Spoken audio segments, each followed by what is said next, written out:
राम राम सभी को। देवरिया हत्याकांड के बारे में आज पूरा देश जान गया है। जब भी वो दोनों परिवार के बालक और दोनों बेटियां जब रो रही है तो आज पूरा देश आंसू बहा रहा है। उसके दर्द को देखकर आज सभी लोग नम हो गए हैं। लेकिन एक सवाल सभी के जहन में है कि प्रेम यादव पे पहला वार कौन किया है, प्रेम यादव का हत्यारा कौन था, क्योंकि वहीं से सिलसिला स्टार्ट हुआ। प्रेम यादव की ना हत्या होती ना दुबे परिवार के 5 लोग मारे जाते। तो प्रेम यादव का हत्यारा कौन है जो पहला वार किया है?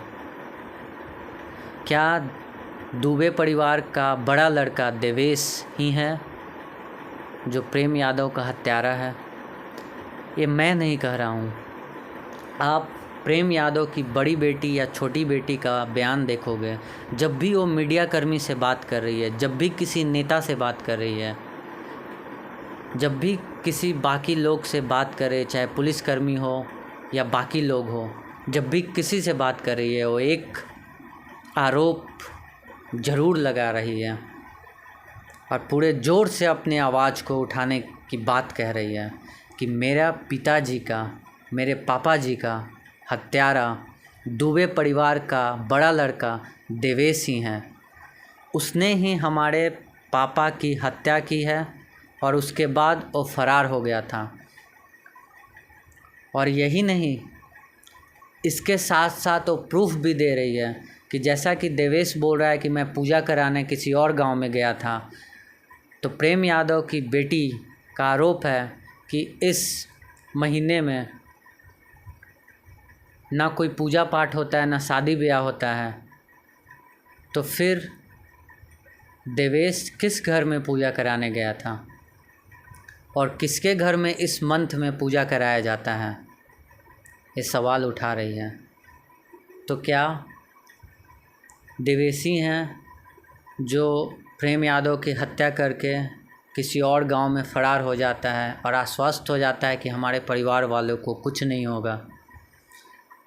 लेकिन इसका उल्टा होता है कि उसके परिवार वाले के साथ इतने दर्दनाक तरीके से हादसा होती है कि शायद देवेश पूरी ज़िंदगी इस मंज़र को देखकर नहीं भूल पाएगा। अगर कोई चोर चोरी करता है, इस केस एनालिसिस के किसी पे आरोप, किसी पे कुछ नहीं लगा रहा हूँ, बस एक केस एनालिसिस है जो आपके दिमाग में भी जो क्वेश्चन उठ रहे होंगे, हमारे दिमाग में भी है, बहुत सारे लोगों के दिमाग में भी है। जब तक पुलिस इस केस के एंड तक नहीं पहुंच पाती है, तब तक उस गांव में डेली चर्चा होता होगा, हर रोज़ चर्चा होता होगा। और इसी के बारे में ना कोई वहाँ का बच्चा पढ़ाई कर रहा होगा, ना कोई, अगर कोई एम्प्लॉय अगर जॉब करने भी जा रहा होगा तो उसके दिमाग में यही हत्याकांड चल रहा होगा। उसी तरह से मैं ये बता रहा हूँ केस एनालिसिस के तौर पे कि क्या कोई चोर चोरी करता है तो चोरी करने के बाद क्या उसी घर में रुकता है? बिल्कुल नहीं, वो वहाँ से फरार हो जाता है।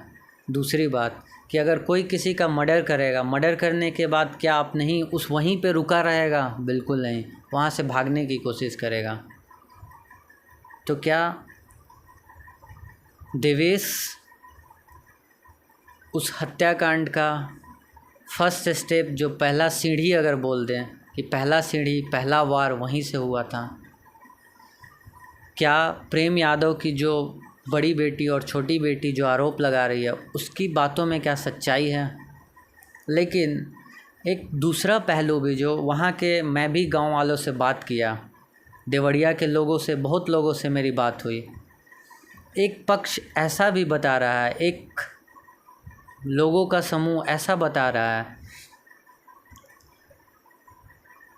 कि इनके दुश्मन बहुत थे, प्रेम यादव के दुश्मन बहुत थे। ज़मीनी, ये हमेशा विवादित ज़मीन कम दाम में ख़रीदते थे और उसे प्लॉटिंग करवा के बेचते थे।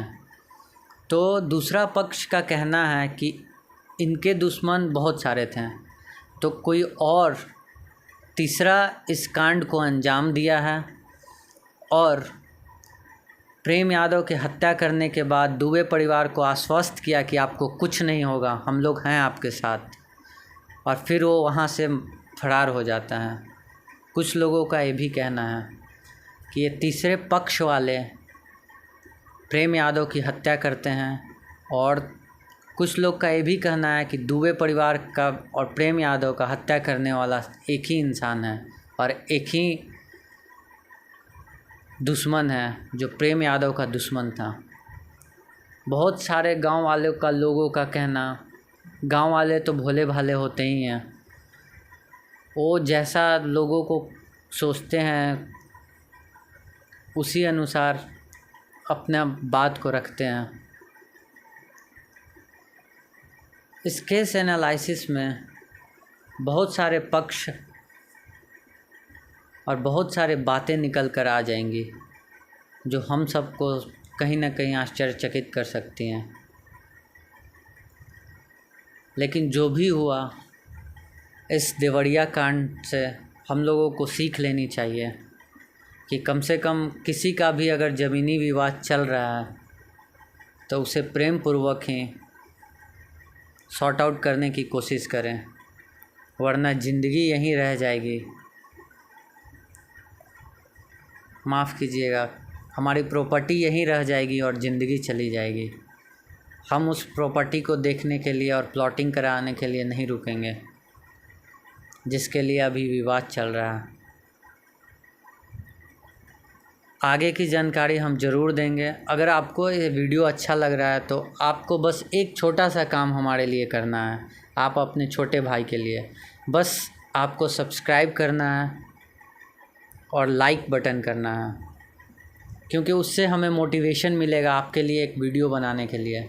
और अगर हमारे किसी बात को, अगर कोई बात को आपको लग रहा है कि ये बात गलत बोल रहा है बंदा, तो आप कमेंट बॉक्स में वो चीज़ बिल्कुल कर सकते हैं। आप बिल्कुल, आपका वेलकम है हमारे कमेंट बॉक्स में, हम आपको ज़रूर जवाब देंगे।